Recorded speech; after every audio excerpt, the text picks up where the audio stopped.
Hey everyone, it's me, Aaron, and welcome back to The Surface of the Sun.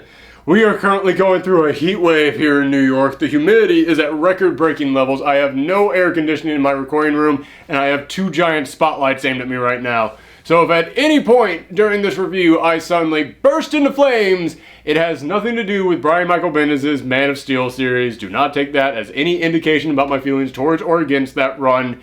It's just that God is holding out a magnifying glass and trying to destroy my entire borough right now. But yes, as I said, today was the conclusion to Brian Michael Bendis' first storyline at DC, the first story that he has written with Superman, which is going to be the hero who he is going to be taking over for in just a couple weeks. So, this was kind of a big deal. It was a lot of readers' first introduction to Brian Michael Bendis. It was our first time seeing what he had planned for Superman, how he was going to write this character. And you guys know me, I'm not the biggest fan of Brian Michael Bendis. I've brought it up numerous times, but I do have problems with the way that he writes characters, the way that he writes dialogue. I think that his story structures tend to kind of fall flat a little bit. I think he's got really good ideas, I just don't think he has very good execution. So today was our opportunity to finally see what he could do with DC after being at Marvel for so long. And I gotta say, I'm actually pretty impressed. I actually liked what I read here. I will also come in here and say Brian Michael Bendis tends to always have really good first storylines with characters, so it's not like I'm going to come in here and go, you know what everybody, it's okay. All those things I said not to be worried about with Bendis taking over Superman, it's totally fine. There's nothing to worry about. Because yeah, his first storylines on books tend to always be really good. It's like a year down the road when all of a sudden it's like, oh no, what's going on here now? Where's this going with this? But yes, for the time being, he's following the Bendis pattern, which is really strong start in the book. So today I'm going to come in here and talk about how this was a really strong start. How I actually think that there was a lot that he did really well in this Man of Steel storyline. And a lot of stuff in here that I also do have problems with, because Bendis gonna Bendis, everybody. And that's one thing that I should point out about these 6 issues. This was a super Bendis-y Bendis story. For anybody out there who, as I said, has pretty much just been a DC fan, so you've never read anything from Bendis, this was kind of a good introduction to Bendis, because a lot of his dialogue in here, it was like, yeah, okay, it's what you expect from Bendis. It's lots of repetition, it's a lot of characters trying to sound kind of witty and not really sounding witty. Like there's a moment in here in which the Flash was saying, hey, something's wrong with Superman. The Justice League was trying to figure out who could possibly have beaten Superman, and Flash just goes, maybe he's full of caca poo poo. And I was like, what does that even mean? What? Also, Barry is saying this? Okay. I'm just gonna skip over that. Oh, he repeated it. He said the same thing again. I can't really skip over it. Okay, fine. Yeah, there's gotta be stuff like that. There are going to be moments when Bendis will come in and just have a character say something that he thinks is witty, but instead it's just completely out of character and makes zero sense, and no one would really say it. Yeah, there's also a couple of other moments in here in which I just looked at and went, no one would ever say that. Like there's a moment in which Jonathan Kent, Superman's son, is talking about how the Teen Titans wouldn't let him join the team. And he goes, the Teen Titans, the gold standard for superhero teams. And I just went, no 10-year-old would ever say that. That's not a phrase a 10-year-old would have. Which is another thing. I don't think Bendis knows how old Jonathan Kent is. I don't think he knows that he's 10 years old. Because, alright, that's the other thing about this. We knew that Superman wasn't with Lois and John anymore. Like, they were just gone. We don't know what happened to Jonathan Kent and Lois Lane. They just kind of disappeared, and that was the big mystery, which, thank God this was a weekly series. If this had been a monthly series, and we had to wait 6 months to find out the answer to this, I would have been ticked. 6 weeks, it's okay. Which kind of is something that I've been bringing up about comics a lot. If you guys have been watching this channel long enough, you know that I have been arguing we need to kind of get to a point where comics are coming out weekly. This once a month thing doesn't work anymore. And I know that that is murder on the writers and especially on the artists. I know that that is asking like next to impossible, but Yeah, man, when a lot of people talk about what's going on with the comic book industry these days, the biggest problem that the comic book industry is facing is simply the fact that they have to now compete against so many other forms of entertainment, including, like, say, YouTube or Twitch, where stuff comes out daily from creators that you enjoy. Yeah, man, having stuff come out weekly, it does make stuff more enjoyable. And also, it helps keep the build-up from stuff from being quite so disappointing if you don't enjoy it in the end, because, I only had to wait a couple weeks on this. Okay, if you have to wait a couple months, it's a much bigger deal. But, yeah, what happened with Jonathan Kent and Lois Lane is that Jor-El, aka Oz, aka Superman's father, aka that guy who didn't he die a couple issues ago? Didn't he get sucked away by Dr. Manhattan? How is he just suddenly back here again? Maybe I missed something. I could totally have missed something in another issue there, because I will admit, I fell off Action Comics a long time ago, and even P.J. Tomasi's Superman run, I skipped a couple issues in there towards the end. So, maybe he came back and I missed it, but yeah, I was looking around online and I did not see where he returned exactly.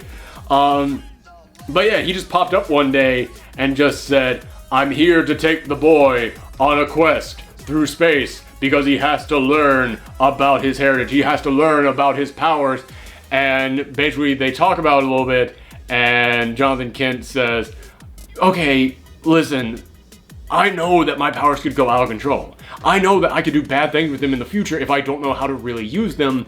I feel like I do need to go with Grandpa here and actually learn what to do with them." And Lois basically tells Superman, "Yeah, he's kind of got a point. He's made up his mind already. We can't really fight him on this, but I'm going to go with him and make sure that everything is okay." So one thing that will come in here at the start and say is that when Bendis got on this book, I came out here and said Bendis loves to do relationship drama. That is like one of his biggest like go-to moves in order to create tension and drama among characters, is mess with people's relationships. So I said he was probably going to have these two go through a trial separation. And there are moments in here in which someone refers to Lois as his estranged wife, and I was like, alright, yeah, it really kind of feels like I nailed this one. But then it's revealed, no, they're still together. They have just gone into space, and they're on a long trip for the rest of summer. And Superman's device that he was going to use to contact them got broken in a fight, so now he has no idea what's going on with them. I still feel like I get partial credit on this one, because he didn't have them go through a trial separation, but he did have them get separated immediately so that Superman can now be sad about not being with his wife and son. Again, I didn't call it, but I got real close. I didn't move into that house, but I moved into the neighborhood. But as I was mentioning there a moment ago, I don't really know if Bendis knows how old Jonathan Kent is, because there's one really great joke in here. It was a joke that actually made me laugh out loud, but when you stop and consider that Jonathan Kent is 10 years old, it's kind of weird. Because there's a moment in which they're about to leave, and John goes, "Oh, Dad, don't check my third drawer. You know what? Nobody checked my third drawer. You know what? I'm just gonna go and check on something in my third drawer." And then while Superman is talking to his father out in the living room, you just see smoke coming from Jonathan's room, and then he comes back, "Dealt with the whole drawer situation," and it's like, yeah, we all know what that was. We know what any like kid out there knows what he was hiding in that drawer. But I stopped there and thought, Jonathan Kent is 10 years old. I don't know if that's an okay joke to do there. I don't know how I feel about that. Although they do have it come back for a great callback in which, as Lois is leaving, she goes, "Don't check my third drawer at work." I went, okay, I don't even know what's in your third drawer. I'm very curious about that one. But yeah, it was a nice little callback. It's just one of those things where it's like, I don't know if that's an okay joke for Jonathan Kent. But that's another thing with Bendis. Even when Bendis comes up with really good jokes, he will often give them to characters who probably shouldn't be saying that joke. So again, this really is a great crash course for anybody who doesn't know Bendis. It's like, yeah, this is the stuff that you're going to see from Bendis, everybody. He's going to have characters making jokes like this. He will also often play blue every now and again when you really shouldn't, because there is a moment in here in which Oz, or Jor-El, whatever you want to refer to him as, in which he is talking about how Jonathan Kent is an anomaly, how he just shouldn't even exist. And he mentions that the process that came to give him birth, the process that created him, should have destroyed Lois. And I was like, you mean like his, like, the pregnation? Like, what do you mean like his development in the womb? Like, do you mean that like she absorbed like sunlight, and then he would have gotten so powerful they would have like kicked through her stomach like in that Mallrats joke from long ago.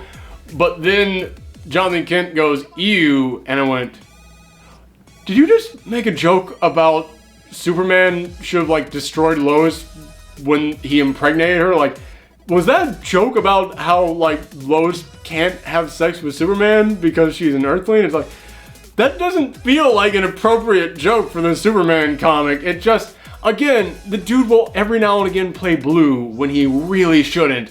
And that was one of those moments in which I was just like, maybe I'm reading something into this, but Jonathan Kent's reaction to it makes me think that I'm not.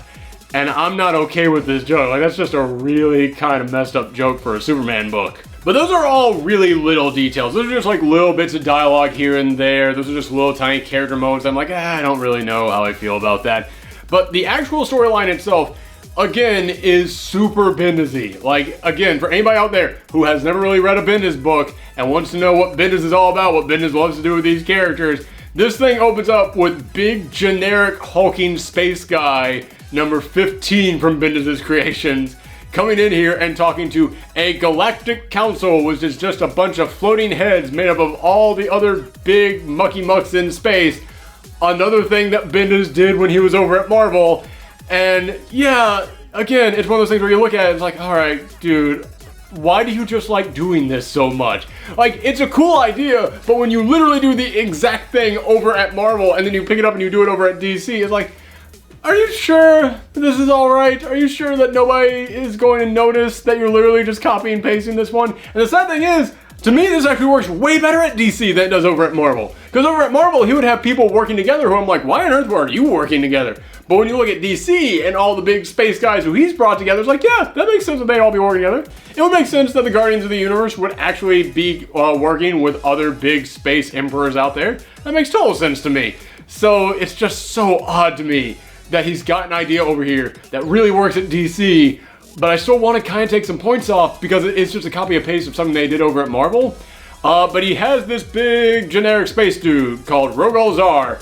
He comes in here and it's set many years in the past, and he is telling this big galactic empire that the Kryptonians have become a threat. We have to destroy the Kryptonians, and basically what the big reveal of this is that he is the one that actually destroyed Krypton. He went to the center of their planet, created a big bomb, destroyed the entire thing, and now he has found out that Superman and Supergirl still are alive and they are on Earth. So he has now come to not only wipe them out, but also wipe everyone on Earth out because he can't take any chances that there might be other Kryptonians here on this planet.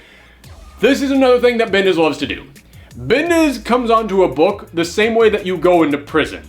You find the biggest thing there and you break it. And that is something that actually is admirable. Like I said, I have kind of like pointed fingers and said problems I have with Bendis in the past, and I do kind of have a problem with how he changes things. I do have a problem with some of the things that he does end up changing in these books. I do have a problem with some of the new directions that he takes these characters. However, I gotta applaud a guy who will come onto a book and go, I want to change things. I do not want things to be the same. I was just talking about this with Batman just a couple of minutes ago if you watched our other comic class today. I want these books to change. I want these books to show progress. I want big changes to happen to these characters. Bendis is a guy who wants to come onto these books and make big changes. He wants to be a guy who, when you are reading these books years in the future, and you go, oh, this is something that happened in this book. Who was the guy who did that? Bendis did that. He wants to be that guy. And you know what? That's admirable. That is something that every creator should strive for. And he does indeed do that in this book. He came in here and he said, hey, there is this big villain who was the actual reason that Krypton was destroyed. Again, I think this villain is a little bit lame. I think he's basically slightly smarter Doomsday. And we already have Doomsday over there because he is just big generic space monster. But there is a mystery at the end of this of where he came from, what his origin is, and you can tell that's going to play out in Bendis' Superman books. It's like, okay, we will just wait and see where that goes. But the main thing that he changed in this, the main thing that, like, that's going to kind of be a permanent deal, is that when Rogolzar got to Earth and he was looking for Superman, he went to the Fortress of Solitude and he smashed the Fortress of Solitude. He destroyed so many of the ancient relics that Superman had been holding on to from Krypton. So that's kind of a big deal, man. That actually is something that will affect Superman. But one of the big things he did was he destroyed the bottle city of Kandor. If you guys are a longtime Superman fan, you know that Brainiac shrunk down this entire Kryptonian city, put to where it could be in a ball, and Superman has been holding on to it saying, don't worry guys, I'm going to find a way to free you one day. One day I'm going to get you out of that ball. He came in here, he destroyed them. So basically the last survivors of Krypton, he completely destroyed. All these people who had been imprisoned in this tiny glass bottle, yeah man, he came in here and he just crushed it. Yeah, that is a great way to come in here and establish this is a bad dude. This is a big bad villain, and even these people who are held captive in this tiny city, they're not hurting anybody, they can't do anything, they're just trapped in this tiny city, they're just trying to live their lives day to day and eventually get big again. He was like, nope, can't take that risk, gonna crush them all, gonna crush them like literal ants. I was like, man, that is cold. I think the villain is really kind of generic, he is just kind of like random big large space dude number 5. But this was a big thing for him to do. And this isn't like going into the Batcave and destroying Batman's dinosaur or destroying the giant penny in there. They can always make another replica of that. You can't really make another Bottle City of Kandor. The Bottle City of Kandor is now gone. At least until DC reboots itself again in 5 years, because they tend to do that every 5 years. But for the time being, the Bottle City of Kandor is gone, and Bendis was actually able to play up the emotional impact of that. It was actually able to play that up in a way that made you go, wow, that is actually kind of heartbreaking. You actually feel the pain that Superman is going through in having to deal with that. You actually feel that Superman feels like he let them down, that he never could fulfill his promise to them to get them out of that city again, that he wasn't there to protect them. Yeah, you saw the pain that Superman went through. And the other thing that I really have to applaud this book for is that, as I've said, I don't really like the way that Bendis writes dialogue. I think he writes lots of characters exactly the same. I think that so many of Bendis' characters speak in the exact same way, just to slight variations of each other, so that way, you know, he can make it seem like they're different, but really they're all kind of in the same direction. Yeah, I've always had a problem with that. But I will come in here and say, his Superman talks like Superman. He actually wrote Superman like Superman. And I actually think it's kind of important that Superman didn't have Bendis speak in here. Superman did not fall into those same traps that so many other characters that Bendis writes fall into. He didn't fall into so many of those patterns that other people that Bendis writes fall into. And I think that that is great because Superman shouldn't be like the everyday average person. Superman should be better than the average person. Superman should be that guy who we kind of look up to and aspire to be. He should be like the ideal version of a human being. And the fact that Bendis' version of Superman didn't speak like every other regular average Joe that he was writing in this book, and that he actually wrote Superman kind of like Superman, it made me go, that's actually really smart. It makes Superman stand out. It makes Superman sound really unique just for being Superman. I know I'm not making much sense here today, but as I said, I'm currently melting, so I hope that the words coming out of my mouth aren't just jumbled garbage. At least more so than usual. For example, Superman didn't do a lot of likes. He didn't do a lot of ums and ers. He didn't do a lot of those little tiny ticks that Bendis will give every character to make them sound more normal. He didn't do a lot of the repetition that Bendis will always have characters do. He didn't do a lot of really jokey lines. He actually just kind of was more straight-laced. He spoke with more dignity to people. He treated everyone with respect in the way that he talked to them. He always had this slight sense of optimism to him in the way that he smiled and the way that he addressed new people, even when on the inside he was feeling really down and depressed about what happened with Lois and John. And yeah, I think that that is exactly how you should write Superman. And Bendis absolutely nailed it. That is one thing that I absolutely have to give Bendis on these 6 issues. He wrote Superman like Superman, and as I said, I point out a lot of little problems I had with this storyline, just here and there, little nitpicks. I point out a lot of things that I've seen Bendis do over and over and over again. And also, I will admit, the way that the storyline ends was a bit anticlimactic. I mean, it was hyping up pretty big, and then Supergirl just came in here with the Phantom Zone projector and then just sucked Rogolzar into it. Which, you know, hey, that's kind of an appropriate thing to do with a Superman villain, especially one who seems unstoppable. So, yeah, okay, I understand that ending. It's not a total letdown. But at the same time, it was like, oh, you were kind of setting up like a big brawl between these guys, and then we didn't really get that big moment in there. It doesn't really feel like we had the big conclusion. Like, it feels like Superman should actually have stopped this guy, and then Supergirl blasts him into the Phantom Zone. But, you know, it's a to-be-continued thing. It's a, hey, this isn't solved. He's going to break out the Phantom Zone, then come back, and he's going to be madder than ever kind of thing. So, okay, I get it. You're setting stuff up for the future. Felt a little bit of a letdown, but, you know, not a huge one, as opposed to some other books that I read today. But even with all those little nitpicks here and there, just the fact that if you can write Superman as Superman, I will give you so much credit. And Bendis, a guy who I have always kind of said writes a lot of characters very similar to each other, he wrote Superman as Superman, and he actually kind of nailed it. And that's one of the really impressive things about this, is that I read this, I went, you know what? I think Bendis gets Superman.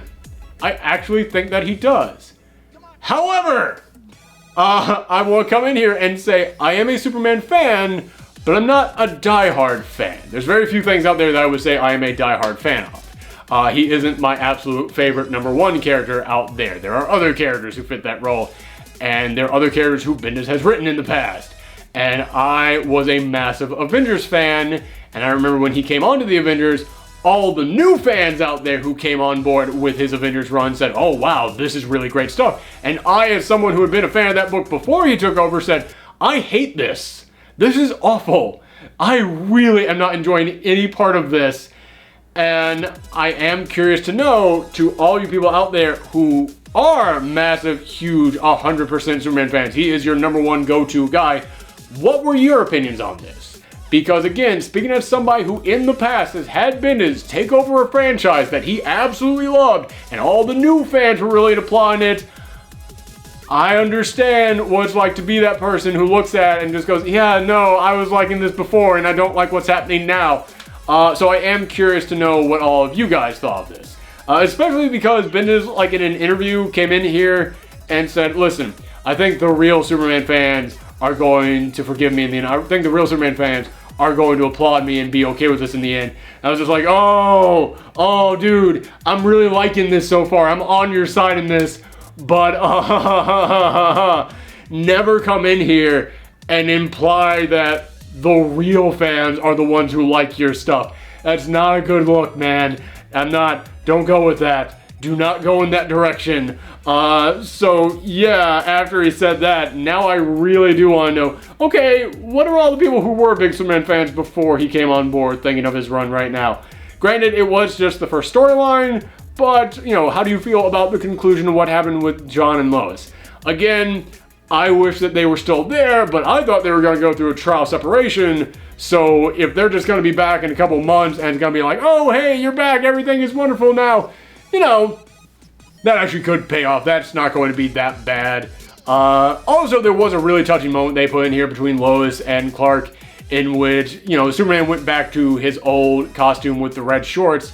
And one of the things that kept getting brought up in here is that, hey, he went back to the old costume. I wonder why he went back to the old costume. Why is he in the old costume? At the end of it, it's revealed that he gives Lois his costume and says, yeah, just press the button on the belt. It will fit you no matter what size you are.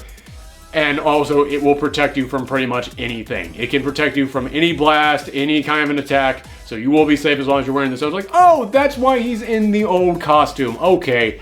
That's actually really good. That is actually a great conclusion to the mystery of why he's in the old costume again. And it's a really touching moment between them. And it makes me kind of want to see him write other moments between Lois and Clark. I kind of hate that for some reason she just had to be gone. In fact, when I look at it, I don't really know why they have to not be there. But he might have something planned in the future. There might be something coming up later. So yeah, I do want to know what the other Superman fans out there think.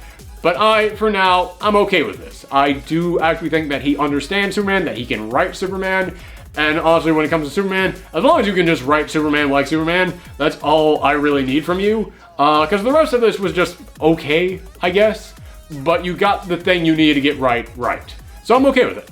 But again, let me know what you thought in the comments down below. As always, you can reach me on Twitter, Twitch, and Tumblr at Professor Thorgy, and come back next week for another episode of Comic Class. Bye, everyone. I'm just gonna go and like soak in a bathtub of ice water right now. I might not even be here talking in front of my camera. I could be on like the street just suffering from a heat stroke right now, just babbling about Superman to strangers right now. How would that be that different from my actual show?